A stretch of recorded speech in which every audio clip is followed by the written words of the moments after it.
And ఈ BP, high BP ఉన్న వాళ్ళకి అంటే లైక్ హైపర్ టెన్షన్‌కి అసలు మెడికేషన్ అంటూ ఏదైనా ఉందా? టాబ్లెట్స్ లాంటివి? మెడిసిన్స్ చాలా రకాలుగా ఉన్నాయండి. There are multiple groups of drugs hmm. Based on the type of hypertension. మీకు ఇప్పుడు చెప్పినట్టుగా 2 వేరియంట్స్ ఉంటాయి. Systolic blood pressure, diastolic blood pressure.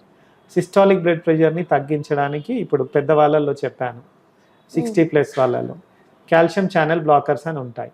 అది ఇవ్వడం ద్వారా బ్లడ్ వెసల్ రిలాక్స్ అయ్యి బీపీ కంట్రోల్ అవుతుంది. ఓకే. ఇంకా కొద్ది మందిలో చూస్తాం పైన వాల్యూ ఉంటుంది నార్మల్‌గా బిలో 140 కానీ కిందిది 100, 110. ముఖ్యంగా నేను ఇది సాఫ్ట్‌వేర్ ప్రొఫెషనల్స్‌లో చూశాను. అబ్బో! సో వాళ్ళదంతా ఎంఎన్‌సి కంపెనీస్‌లో ఉంటారు. వాళ్ళలో ప్రాపర్ డయర్నల్ రిథమ్ ఉండదు. నైట్ షిఫ్ట్‌లో వర్క్ చేయాల్సి ఉంటుంది. బికాజ్ వాళ్ళ క్లయింట్ వచ్చేసి అక్కడ అదే టైం ఉంటుంది మార్నింగ్. సో వీళ్ళల్లో డైలీ సర్కాడియన్ రిథమ్ డిస్టర్బ్ కావడం వల్ల మోర్ ఓవర్ దేర్ హ్యాబిట్స్ అంటే స్ట్రెస్ ఉందని స్మోకింగ్కి అలవాటు పడతారు.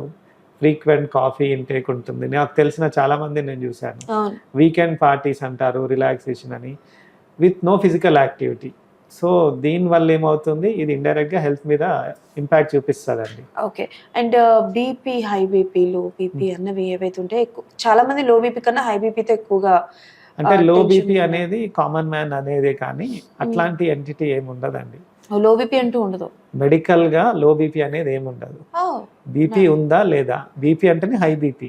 ఓకే. అంటే కామన్గా తరచుగా పేషెంట్స్ వచ్చి నాకు ఎప్పుడు లో బీపీ అంటారు. అట్లాంటిది అసలు ఏమీ మెడికల్ టర్మ్ లేదు. ఓహ్! నైస్. అది ఓన్లీ పర్సనల్ పర్సెప్షన్.